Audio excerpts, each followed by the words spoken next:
Agaseke k'amakuru mu karere ngapfunduriye muri Kongo Kinshasa. Ihuriro FC rirwanya ubutegetsi bwa Kongo Kinshasa ryatangaje ko kuwa kabiri tariki 7 Ngabo leta ya Kongo n'abazifasha ku rugamba bagabye ibitero bikomeye byibasiye abaturage basivile bice bitandukanye mu burasirazuba bwa Kongo. FC mu itangazo yasohoye biciye muri Onskanyu kwivugira mu bya politike yavuze ko guhera saa 2:45 za mu gitondo habayeho kurasa ibisasu byarashwe hifashishijwe drone z'intambara bikaba byibasiye agace ka Mikenke mu musozi wa Minembwe ahatuye cyane n'abaturage. Rero ryavuze ko ibyo bitero hitanye abantu benshi bisenya amazu y'abaturage ndetse binica amatungo mu gihe imiryango myinshi byayisize mu kaga n'agahinda gakomeye. FC ikomeza ivuga ko nyuma y'iminota mike ahagana saa 2:50 ibitero byakomereje mu duce twa Rumbishi, Katare na Tushunguti muri teritwari ya Karehe. Iriho rishinja ubutegetsi bwa Kongo kurenga ku mategeko mpuzamahanga agenga intambara cyane cyane arengera abasivile, rikavuga ko ibikorwa bifatwa nk'ibyaha bikomeye. Mu butumwa bwayo kandi FC yamagariye abanyekongo ndetse n'umuryango mpuzamahanga gukurikirana no kwamagana ibyo yise ibyaha bikorerwa abaturage b'inzira karengane. Ku rundi ruhande riho ryatangaje ko yiteguye gukomeza kurinda abaturage rikoresheje uburyo bwose bushoboka mu rwego rwo guhangana n'ibyo ryise ibikorwa by'ihohotera bikomeje kwibasira abasivile. FC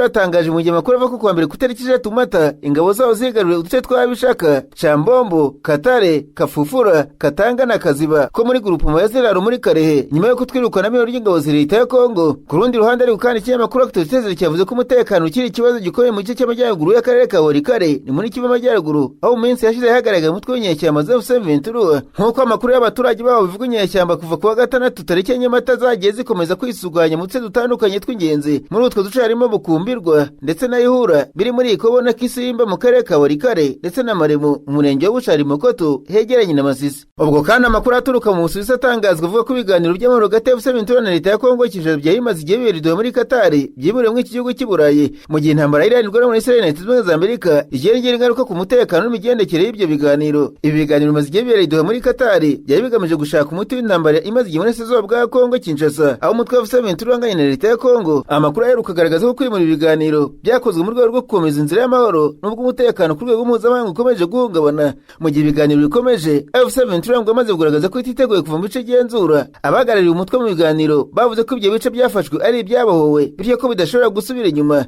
Ibi bije bishimangira ibyo umutwe umaze iminsi ugaragaza aho givuga ko ikibazo atari kuva mu bice bafashe ahubwo ari ubutegetsi bwashyirwa mu buryo bushya hakabaho gufata abaturage bose kimwe by'umwihariko bavuga ururimi rw'ikinyarwanda. Nubwo ibiganiro byimiriwe mu Busuwisi impande zombi ziracyakomeje kugaragaza kutumvikana ku nyungu z'ingenzi zirimo guhagarika imirwano no kugenzura ibice byigaruriwe. Nubwo ari icyizere giturwa gukomeza ibiganiro amahoro arambye azagirwaho gusa ari uko impande zombi zemeye kugabanya ibihe by'intambara no gushyira imbere ibiganiro bifatika. Intumwa za leta ya Kongo Kinshasa n'izuru rya FC byamenyekanye ko zahura mu Busuwisi kuwa mbere tariki 13 ku kwezi gukomereza ibiganiro bya Doha impande zombi zimaze igihe zigirana. Ni icyiciro gishya cy'ibyo biganiro byateguwe na Leta Zunze Ubumwe za Amerika na Katari kandi byitezwe ko ziri impande zombi ziyemeje gushyira iherezo ku makimbirane n'uburasirazuba bwa Kongo Kinshasa zigomba kubikurikiranira hafi. Amakuru ava ko biriya biganiro byamaze igihe bira muri Katari byimuwe by'agateganyo kubera intambara ikomeje kubera mu burasirazuba bwo hagati. FC n'Kinshasa bagiye guhurira mu Busuwisi mu gihe amasezerano ya Doha yashyizwe mu mukono ku itariki 15 Ugushyingo umwaka ushize hagati y'impande zombi atashoboye kugera ku musaruro wifuzwaga kuko mu ngingo 8 ziyakubiyemo ebyiri zo zonyine zashyizwe mu bikorwa. Ni ingingo ziri mu buryo bwo kugenzura agahenge n'uburyo bwo guhererekanya imfungwa, ibibazo by'ingenzi birimo ejo hazaza FC gucyura impunzi n'ubutabera ku byaha byakozwe ntibigeze bibonerwa igisubizo. Mu gihe mu masezerano kandi asaba FC na leta ya Kongo gutanga agahenge kugeza ubu ko nikarabasha kubahirizwa kuva ku itariki ya mbere kuboza ko umwaka ushize. nirorwa no kubanjirwa leta ya Kongo bari mu Rwanda bibere muri teritwari ya Mwenga ndetse no mu mujyi wa Uvira tariki ya 10 kuboza umwaka ushize. Uvira yafashwe n'inyeshyamba mbere yo kuva muri uwo mujyi nyuma y'iminsi mike. Hejuru y'ibyo n'Kinshasa bahuriye mu nama imwe muri 3 ziteganijwe mu rwego rwo gukurikirana ishyirwa mu bikorwa ry'agahenge. Ibiganiro byo mu Busuwisi birakurikira inama y'inyabutatu yabaye hagati yo ku itariki ya 17 hagati ya Leta Zunze Ubumwe za Amerika, Kongo Kinshasa n'u Rwanda. Muri iyo nama ya Washington izo mpande zemereje gufata ingamba zigamije kugabanya amakimbirane kugeza mu byo FC isaba leta ya Kongo harimo kuvugurura itegeko nshinga agashyirwa mu buryo bwa za leta ku buryo Kivu zombi zahinduka zimwe muri leta zigize Kongo Kinshasa. Ikindi ubutegetsi bwa Perezida Tshisekedi bukavaho ni umusabe Kinshasa ifata nk'ubudafite ishingiro. Naho mu Burundi umugore wa Cyprien Ntaryamira hoza ategeka Burundi yatangaje ko nubwo umugore yapfiriye mu Rwanda nta cyarubaza ko ubwo umuryango mpuzamahanga ari ukwiye gukora ibishoboka byose ugatanga umucyo ku rupfu rw'umugabo we. Ntaryamira yapfanye na Habyarimana ku mugoroba wa tariki 3 Mata muri 1994 ubwo indege barimo yo mu bwoko bwa Falcon 50 yahanurirwaga mu bice bya Kanombe mu mujyi wa Kigali. Aba bombi bari bavuye Arusha muri Tanzania ari habera umuhango w'isimu ry'amasezerano hagati ya leta y'u Rwanda n'inyeshyamba za FPR Inkotanyi bari bamaze imyaka irenga 3 barwana.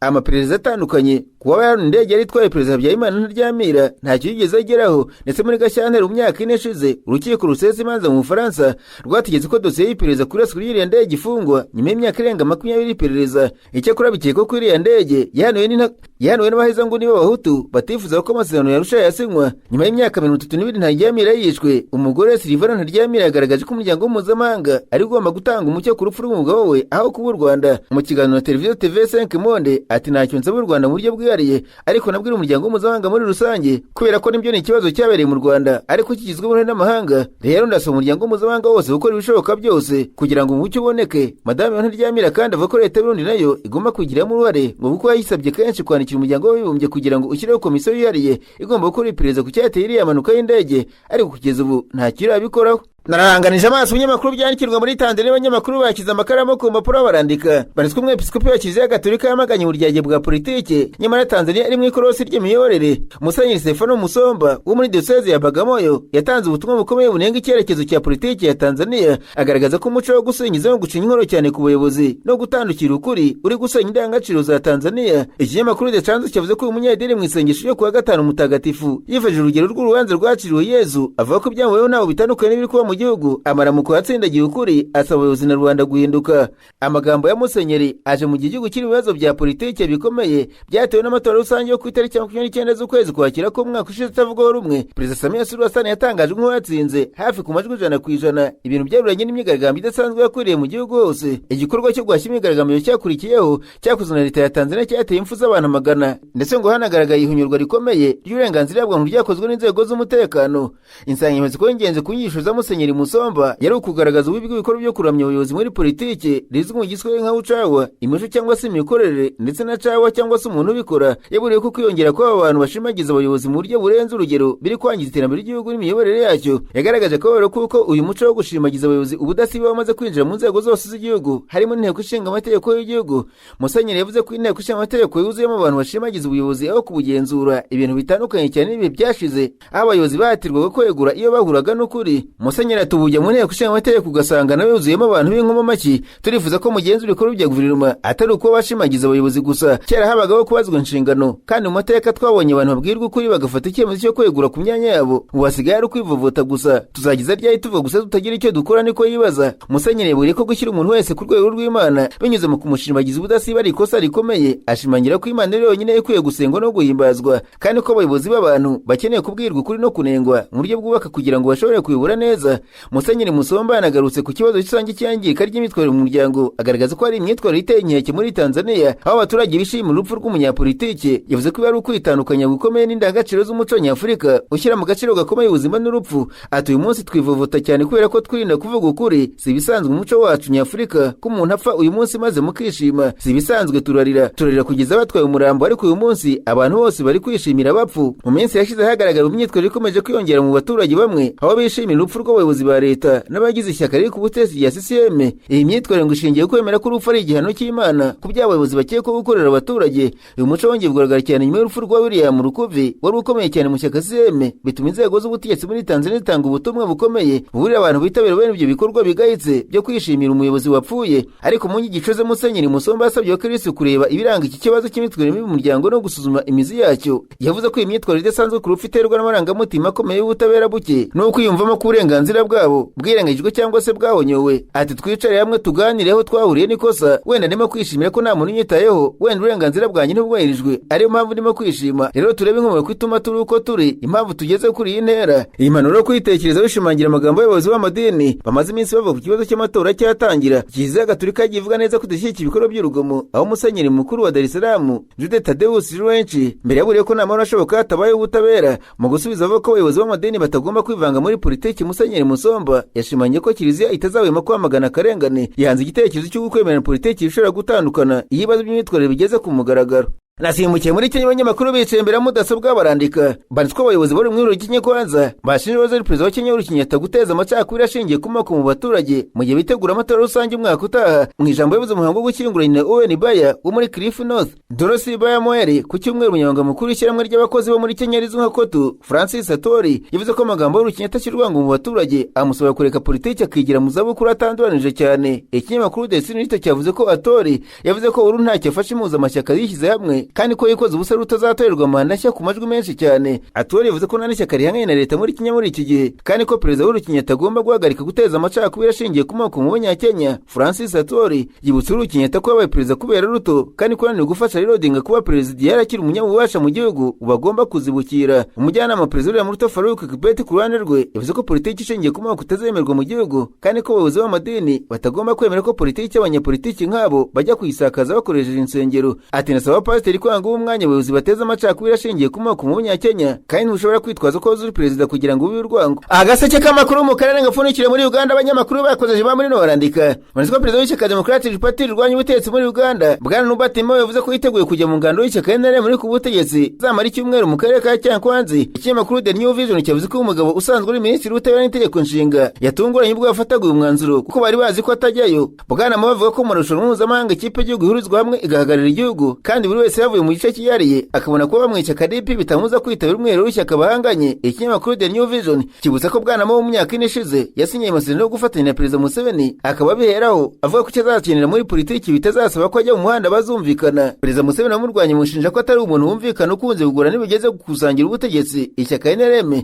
ryamaze kugaragaza ko rishaka ko Anita Among na Thomas Tayebwa bazabayobozi b'inteko ishinga amategeko izarizwa mu kwezi kwa gatanu. Nobert Mo nawe aherutse gutangaza ko ashaka intebe ya perezida w'umutwe w'abadepite ariko barebera ibintu hafi bavuga ko yemeye kujya mu mwiherero w'ishyaka NRM kugira ngo ishyaka rye ritazabura umwanya yisangane wa minisitiri ko kuba perezida w'inteko ishinga amategeko ya Uganda bitorerwa. Nyamara ishyaka NRM rifite ubwiganze mu nteko ishinga amategeko ibyerekana ko Mao nubwo yabishaka atatorwa. Uyu mwiherero w'ishyaka riri ku butegetsi bivuga ko uzaganirwamo umuntu cyangwa se abantu bagomba gushyigikirwa ku mwanya wa perezida n'ufite perezida w'inteko ishinga amategeko. Amakuru ari muri Uganda avuga ko Anita Among na Thomas Tayebwa ari bahabwa amahirwe yo kubura inteko ishinga amategeko banasanzwemo kuko bari mu ishyaka NRM risangana ubwiganze bw'abadepite mu nteko ishinga amategeko. Izi ntebe uko ari ebyiri ubusanzwe amaso n'abandi badepite batanu barimo no mu ishyaka NRM batashimijwe no kuba abayobozi b'inkoni Among na Tayebwa nta matora abayeho. Ikinyamakuru The New Vision cyavuze ko uko byagenda kose Mo niyemererwa kwiyamamaza ku mwanya wa perezida w'inteko ishinga amategeko azahatana na Anita Among ku buryo ari bamwe bagendera ku masezerano ishyaka rye ryasinye NRM bakabona ko ashobora kuba visi perezida w'umutwe w'abadepite.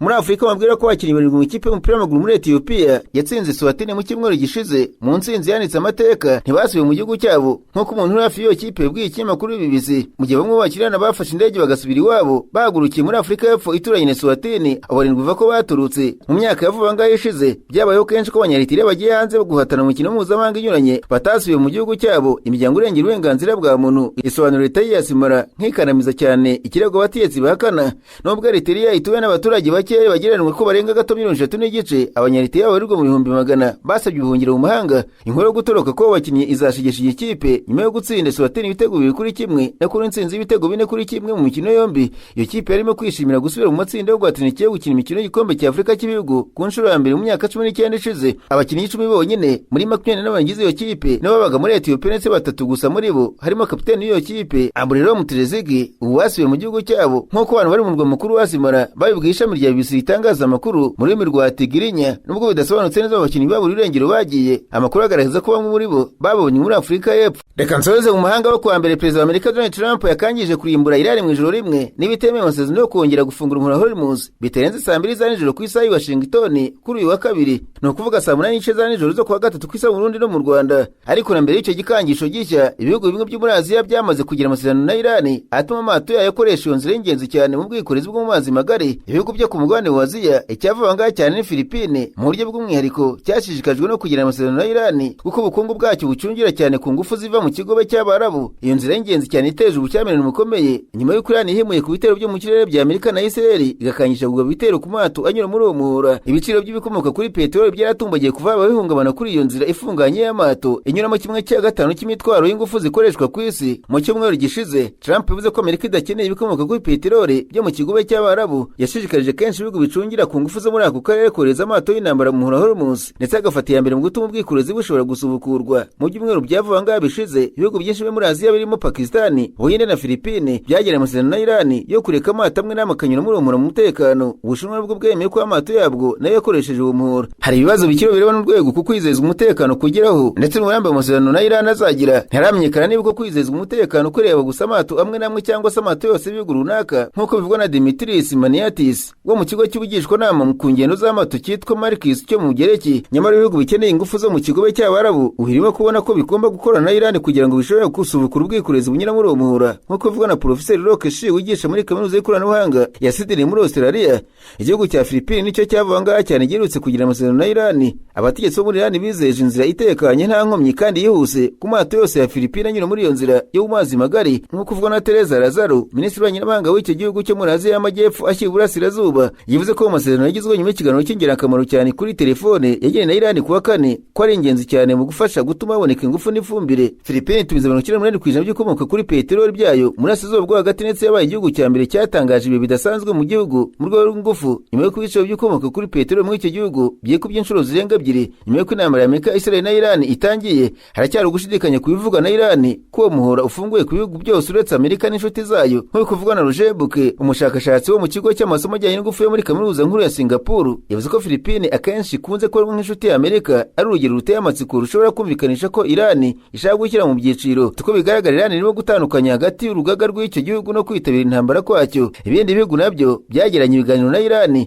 Tariki ya 28 z'ukwezi kwa gatatu y'umwaka, Pakistan yatangaje ko Iran yemeye kureka amato 20 mu mato yayo ikanyura mu muhora wa Hormuz. Minisitiri w'abanyamahanga wa Pakistan Ishaq Dari ati iki ni ikimenyetso cyiza kandi cyubaka cya Iran kandi nicyo gushimwa. Ibiganiro, diplomasi n'ingamba nk'izo zo kubaka icyizere n'ibyo nzira yonyine igana imbere. Iran yahaye ikaze ku mugaragaro amato y'Ubuhinde anyura muri uwo muhura. Mu cyumweru gishize, ambasade Iran mu Buhinde yatangaje ku nkoranyambaga rwa X iti inshuti zacu z'Abahinde ziri mu biganza bitekanye nta kibazo. Iyi ambasade yabivuze ubwasubizaga ubundi butumwa bw'ibiro byayo muri Afurika y'Epfo buvuga ko Iran na Oman byonyine bizafata icyemezo kuri ejo hazaza h'umuhora wa Hormuz. Minisitiri w'abanyamahanga w'Ubuhinde muri Werurwe yabwiye ikinyamakuru The Financial Times cyo mu Bwongereza ko inzira inyuramo amato yabwo atwaye ibikomoka kuri peteroli umusaruro wavuye muri diplomasi. Ubushinwa igihugu cya mbere kigura ibikomoka kuri peteroli byinshi cyane bya Iran, nabwo mu cyumweru gishize bwemeje ko mu mato yabwo yambutse umuhora, nubwo butavuze Iran cyangwa se ngo butange amakuru arambuye kuri ayo mato. Umugore uvugira Minisitiri w'abanyamahanga w'Ubushinwa yabwiye abanyamakuru ati nyuma y'ubuhuza bikorwa bw'impande bireba amato 3 y'Ubushinwa yerutse kunyura mu muhora wa Hormuz. Turashimira impande bireba ku bw'ubufasha zatanze. Amakuru ava ku mbuga zikurikiranira hafi nyendo z'amato agaragaza ko nubwo intambara ikomeje utugunguru tubarirwa muri za miliyoni tw'ibikomoka kuri peteroli bya Iran byafatiwe na Amerika twagejejwe ku Bushinwa mu byumweru byavanga bishize. Ubushinwa bufitanye umubano mwiza wa diplomasi na Iran ndetse bwifatanije Pakistan mu kugereza gutuma abo agahenge hagati ya Amerika na Iran haruje ku byashingiyeho kugira ngo amato amwe namwe abe yarashoboye guhabwa inzira itekanye no kumenya niba yarishyuye kugira ngo anyure muri uwo muhora. Mu mpera z'icyumweru gishize ubwato bw'Ubuyapani butwaye gaze isanzwe utunganyijwe bwanyuze ku muhora wa Hormuz, nk'uko kompanyi y'ubwikorezi bwo mu mazi magari yitwa Mitsui Oil Cranes yabwiye ikinyamakuru BBC. Iyo kompanyi irinze kugira ikivuga ku bijyanye no kuba habara amafaranga yishyuwe no kukuna abatwaye ubwato wayo inzira itekanye. Ati umutekano w'ubwato nawe urimo bose byemejwe. Muri Werurwe uyu mwaka Malaysia yavuze ko bamwe mu mato yayo atwara ibikomoka kuri peteroli yemerewe na Iran kunyura muri uwo muhora. Minisitiri w'intebe wa Malaysia Anwar Ibrahim yashimiye perezida wa Iran kubwo guhinzira amato y'igihugu cye. Anthony Noke, minisitiri wo gutwara abantu n'ibintu muri Malaysia, yavuze ko ibyo byagizwe kubera umubano mwiza wa diplomasi ifitanye na leta ya Iran,